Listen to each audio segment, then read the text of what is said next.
todo mundo então.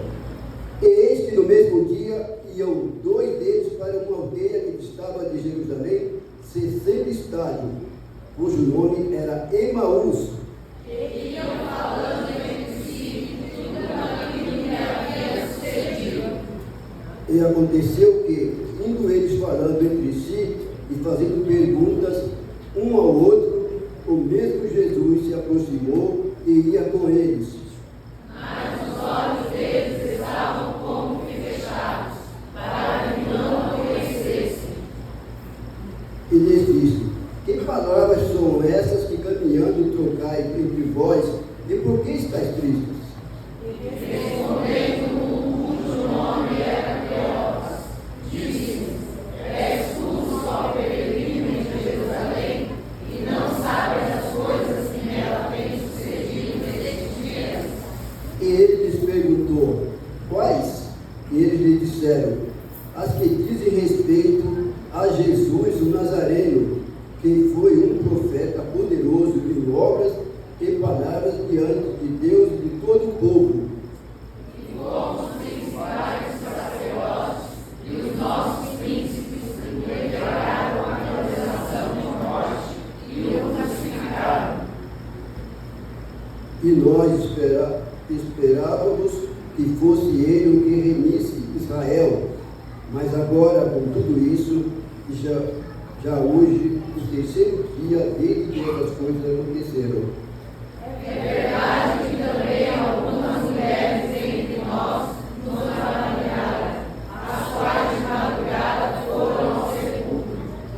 E não achando o seu corpo, voltaram, dizendo que também tinha visto uma visão de anjos que dizem que ele vive. E alguns dos que estavam conosco foram ao sepulcro e acharam ser assim como as mulheres haviam dito, porém a ele não ouviram. Ele lhes disse: ó necios e tardos de coração, para crer tudo que os profetas disseram. Porventura não convinha que o Cristo padecesse essas coisas e entrasse na sua glória. E começando por Moisés e por todos os profetas, explicava-lhes o que dele se achava em todas as Escrituras. Chegaram à aldeia para onde iam, e ele fez como quem ia para mais longe. E eles, os constrangeiros, dizendo: fica conosco, porque já é tarde, e já declinou o dia, e entrou para ficar com eles. E aconteceu que, estando com eles à mesa, tomando o pão, o abençoou, e partiu e lhe Abriram-se-lhes então os olhos e o conheceram, e ele desapareceu-lhes. disseram um para o outro, porventura não ardia em nosso coração, quando pelo caminho nos falava, e quando nos abria as Escrituras. E na mesma hora, levantando-se, voltaram para Jerusalém e acharam congregados os 11 e os que estavam com eles. Os quais diziam: ressuscitou verdadeiramente o Senhor, e já apareceu a Simão. Eu vou ler o versículo 35, terminando esse trecho, os irmãos repetem o versículo 34. E eles lhe contaram o que lhe acontecera no caminho, e como deles foi conhecido no partir do pão. Os pais diziam: ressuscitou verdadeiramente o Senhor, e já apareceu a Simão. Amém. O irmão pode sentar. Amados, vamos meditar então essa passagem de acordo com o que eu entendi quando estava lendo. Esse versículo 3 aqui dizendo que no mesmo dia se trata a respeito do dia depois da ressurreição. Tudo que acontece nesse capítulo 24, a ressurreição, o encontro com Jesus, com esses dois seguidores, e logo após também a aparição de Jesus aos 12 e os demais que estavam junto, e a subida aos céus, quando Jesus estava com eles e foi embora, tudo acontece no domingo. Irmãos, Vamos meditar a respeito do escritor desse livro e a respeito do caminho. Por que eu digo escritor? Porque na nossa Bíblia nós temos diversos escritores, mas autor somente um. E quem é esse autor? É o Espírito Santo. A Bíblia é um livro ao qual você estuda, você lê, e se for necessário, você ter orientação, saber do que se trata, é só você perguntar para o autor que está ao seu lado. A partir do momento que você estiver orando e perguntando, Senhor, me ajuda, me esclarece, o autor estará ao seu lado para te orientar. Todos quantos escreveram são escritores. Se na sua Bíblia está escrito autor de Lucas, autor de Mateus, o autor é só o Espírito Santo. Os demais são todos escritores. Queridos, se nós formos procurar na Bíblia, nós vamos encontrar diversos caminhos. Tem um caminho dos pecadores, nós vamos encontrar lá em Salmos, capítulo 1. Se nós vamos ver que tipo de caminho é esse, nós vamos encontrar em Provérbios, que diz assim, olha, para o homem há diversos caminhos, mas todos eles levarão à morte. E Jesus declara em João que ele é o único caminho que leva para a vida eterna. Se você for procurar, você vai encontrar caminho reto, caminho de Deus, caminho da salvação, caminho de paz e diversos outros caminhos. Mas o único caminho que leva ao céu é o que Jesus declara em João. Ele é o caminho, a verdade e a vida. Queridos, quem foi Lucas? Lucas foi um escritor gentil que escreveu esse livro para outro gentil. Que eu quero dizer gentil é que todos quantos não participavam do povo judeu eram considerados gentios. Nós também, que não fazíamos parte do povo escolhido, éramos considerados gentios. Mas a partir do momento que nós reconhecemos o sacrifício de Cristo, nós somos considerados o Israel de Deus e não somos mais povos, nem tampouco pessoas gentios. Então, todos aqueles que não participavam do povo judeu eram considerados gentios. Nós vamos achar que algo interessante no começo de Lucas, que Lucas chama esse amigo dele, Teófilo, e Lucas escreveu não só o livro de Lucas, também o livro de Atos, endereçando para esse amigo. Mas só que, como o nosso irmão Divanil fala, esse Teófilo devia ser patente alta. Assim você fala, Divanil? Não, você diz isso. Por que ele era patente alta? Porque aqui no primeiro versículo, Lucas cita aqui uma expressão que define quem é essa pessoa. Não sei se essa é a minha versão dele, mas começando aqui, ó, tendo pois muitos empreendido, põe em ordem a narração dos fatos em que entre nós se cumpriram, segundo nos transmitiram os mesmos que presenciaram desde o princípio e foram ministros da palavra. Pareceu-me também a mim conveniente escrever a ti, ó excelentíssimo Teófilo. E esse termo, irmão, era usado na época para juiz, para governadores. Então, essa pessoa, qual era amigo de Lucas, com certeza devia ser um desses que tinha essa patente alta como de Ivanil, pelo fato de chamar esse amigo de excelentíssimo. Amém. Então, esse Teófilo devia ser uma pessoa nova convertida, ao qual Lucas achou interessante passar algumas orientações a respeito de Jesus para fortalecer ele na fé. Então aqui, Lucas dizendo a respeito desses seguidores que logo no início, quando começou o Evangelho, a igreja primitiva era conhecida, aqueles que estavam seguindo a Cristo, dos seguidores do caminho do Senhor. Então, quando eu digo que esses seguidores estavam no caminho, eles estavam indo para uma cidade distante de Jerusalém. Aqui na minha versão fala 60 estádios, mas convertendo para quilômetros, vai dar uns 10, 12 quilômetros de distância. Então era um pouquinho bem distante aparece para esses dois seguidores e eles cabisbaixo, tristes, estão seguindo para a sua cidade chamada Emaús, né? E Jesus, como nada queria, aproxima deles, não percebe e começa a conversar com eles. Por que vocês parecem estar tristes? O que vocês estão conversando? Então, esse seguidor diz para Jesus: da onde você é? Que não sabe o que está acontecendo, né? Então, acredito que eles começam a falar para Jesus tudo o que aconteceu a partir da quarta-feira. Fala assim: olha, um traíra chegou, entregou Jesus, era o Judas, né? E levou o sacerdote, e eles foram presos, bateram, crucificaram, mataram, morreu. E já faz 3 dias que tudo isso aconteceu. E Jesus então fala para ele, né? Aqui no versículo 25.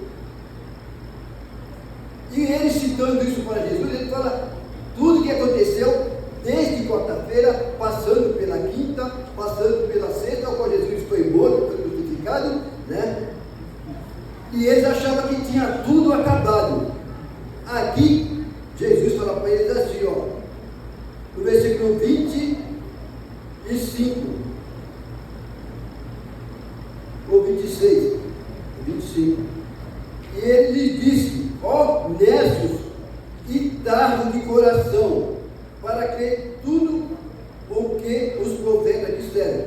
Amados, tardos de coração é incrédulos, né? Eles estavam ali, tantas vezes foram orientados. Nós vamos procurar em Mateus, Lucas, João, todo o Evangelho. Jesus falou com ele: olha, eu vou ser entregue, eu vou ser morto, vou ser crucificado, mas no terceiro dia eu vou ressuscitar. E não foi uma, não foi 2 vezes que Jesus chegava junto com eles e falava. João procurava encontrar mais de 3 vezes Jesus passando para ele o que ia acontecer. Eu não sei se eles não entendiam ou eles esqueceram, mas dá a impressão que eles não sabiam o que quer dizer ser crucificado e ressuscitar, né? E tantas vezes eles viram ali, ó, Lázaro, viram outras pessoas ressuscitar enquanto estavam seguindo Jesus. Mas quando Jesus falou que ia ressuscitar no terceiro dia, dá a impressão que eles não entendiam o que Jesus estava falando. E como eu disse para vocês que tardo de coração é incrédulos e nécios. Jesus pegou pesado com esses dois. Nécios é ignorante, tapado, bestalhado. Você não sabe de nada. Na minha versão, se você não está escrito bem isso, mas se você for procurar, a definição desse nécio é o que está dizendo, né? De ignorante para cima. Cego, ignorante, tapado, não sabe nada. Não entendeu, mas eu falei, expliquei. Precisa desenhar para você entender o que eu estou dizendo. Amados, Jesus continua, vai andando com eles, e mesmo assim eles continuam com os olhos fechados. Quando chega a um certo local, eles vão entrar na cidade que eles residem. Jesus faz de conta que vai embora. Aí eles convidam Jesus para voltar. Não, é tarde, perigoso para onde você vai, fica conosco. Jesus aceita e entra com eles na casa para continuar papiando, não ficar mais um tempo. Então eles convidam Jesus para tomar um cafezinho da tarde, oferece ali um cafezinho, um chá e um pãozinho. E Jesus tem um hábito. Quando eu digo hábito, se vocês fazem algo que é bom, é hábito. Hábito é virtude. Mas quando vocês já fazem algo que não é bom, já não chama de hábito. Às vezes a gente faz coisa errada e fala: eu tenho o hábito de fazer isso. E é errado. Isso não é hábito. Isso é vício. E Jesus tinha um hábito de orar. Aleluia. Você tem um hábito, é virtude. Coisa certa, coisa boa. Quando vocês fazem algo que é errado, não diga que é hábito. Costume, mau costume não é hábito. Mau costume é vício. Então, pede para Deus te libertar. Pede para Deus te libertar, porque glória de Deus. Amados, então, Jesus tinha um hábito, levantar o alimento para o céu, dar graças a Deus, e depois se servirem ao povo. E eles perceberam. Acredito que, não sei se esses seguidores, se fossem os discípulos, eu saberia que eles tinham participado da última ceia de Cristo. Mas como eram seguidores, não sei se eles viram participando ali do alimento, e sempre dizia Jesus fazer isso. Quando Jesus levantou o alimento para o alto, eles perceberam, irmão, que era Jesus, né? Aí cai a escama dos seus olhos. Mas se nós, irmão, fôssemos dar um nome para esse caminho, né? Caminho chamado de Emaús, porque era uma cidade. Que caminho nós daríamos para esse? Que nome nós daríamos para esse caminho? Caminho do medo, caminho da desistência, caminho da raiva, caminho do ódio. Eu tentando entender porque eles não conseguiam ver que era Jesus. Jesus não fez parte, ainda estava com as mãos curadas, ainda Tomé viu, estava com o lado transpassado, né?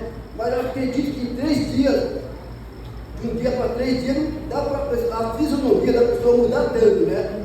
O jeito de caminhar, o jeito de falar, e certas coisas a gente percebe na pessoa, né? E Jesus não mudou, não foi diferente chegando perto dele. Jesus era o mesmo, né? E eles não conseguiam perceber que era Jesus. Então, se nós formos dar um nome para essa estrada, nós diríamos que era o caminho da desistência.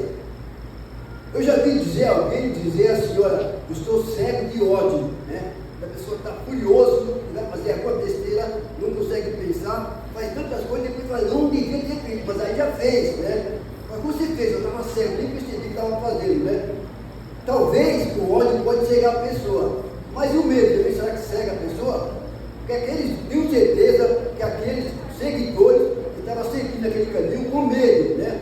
Porque Saulo ainda não estava convertido, Saulo não era Paulo ainda, e estava correndo atrás das pessoas, dos seguidores, para matar, para levar preso, e com certeza ele falou, já pegaram Jesus, já pegaram alguns outros, e com certeza, se pegar nós no meio do caminho, nós vamos ser os próximos, né? Nós vamos rapar daqui rapidinho, vamos depressa. Se eles soubessem que estava com Jesus, ficava tranquilo, ia embora sossegado, mas não sabia com quem estava andando, né? Então, talvez o medo também pode cegar as pessoas, né? Desespero, a pessoa fala, quero sair daqui o mais rápido possível. Você está andando assim, tropeça, não vê a pedra, tropeça, não vê o buraco, cai dentro do buraco, está morrendo de medo, né? Eu sei que o ódio cega as pessoas, mas essas pessoas, se tivessem cega por uma situação também de medo, de raiva, podia ser medo, acho que ele estava ali cego de medo para fugir daquele lugar. Queridos, mas para fechar, eu quero dizer para vocês desses versículos aqui que vocês repetiram, os quais diziam, ressuscitou, verdadeiramente o Senhor apareceu a Simão. Eles até disseram que as mulheres foram lá, ela teve uma impressão que teve um sonho, falou com o anjo, e viu o anjo falando para ela, que disse que Jesus não estava mais lá, a certeza que Jesus não estava, que o túmulo estava vazio, mas ela não viu Jesus, e o anjo disse de avisar para os demais que Jesus estava vivo, né? Mas só que tem um peso, irmãos, aqui, olha, se Jesus não tivesse ressuscitado, não haveria evangelho, não haveria igreja, não haveria crente, poderia fazer milagre, poderia curar, poderia ajudar, poderia levantar, libertar. Jesus poderia ter feito tudo quanto fez e está escrito aqui na nossa Bíblia. Mas se ele não tivesse ressuscitado, nada disso que ele tinha feito tinha validade, e tampouco hoje eu seria cristão, nem tampouco você seria. Então, o peso do Evangelho está na ressurreição. Se hoje eu sou cristão, é porque Cristo ressuscitou em vida. Se você é cristão hoje, é porque você... Jesus ressuscitou, você crê, você acredita, continua seguindo a Cristo. Amados, uma coisa é verdade. Será que é fácil seguir a Jesus? Não é. Jesus ali, em Marcos, dá uma ideia, uma lição do que você tem que fazer para seguir a Jesus. Não é fácil. Vou ver se eu encontro aqui. Mas eu sei que está escrito, ele falou assim, ó, se quer me seguir, negue a si mesmo. Aleluia. Toma a sua cruz e me siga. Só, que para seguir a Jesus, tem vergonha, tem rejeição, tem medo, tem diversas outras coisas que vai fazer com que a maioria se afaste e negue a Jesus e não quer mais saber de Jesus. Mas só que também, se você persistir e continuar, existe benefício. E esse eu anotei. Glória a Deus. Glória. E são muitos, amados, o benefício para você ser cristão. João, pode colocar aí? 1,12. Você consegue? Um dos benefícios de seguir a Jesus e continuar no caminho. Glória a Deus. Aleluia.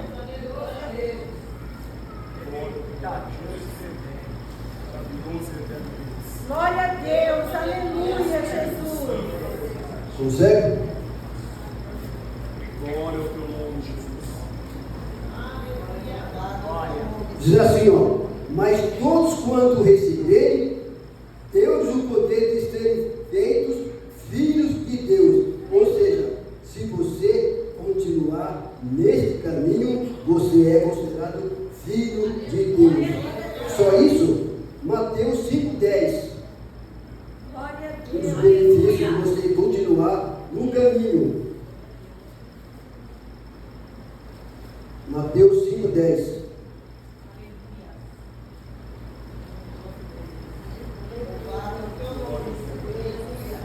Diz assim, ó. Bem-aventurados que sofrem perseguição por causa da justiça, porque deles é o reino dos céus. Ou seja, filho de Deus terá o reino dos céus. E fechando Apocalipse 21, o último capítulo do livro de Apocalipse. Qual o benefício que poderia ter? 21, 3 e 4.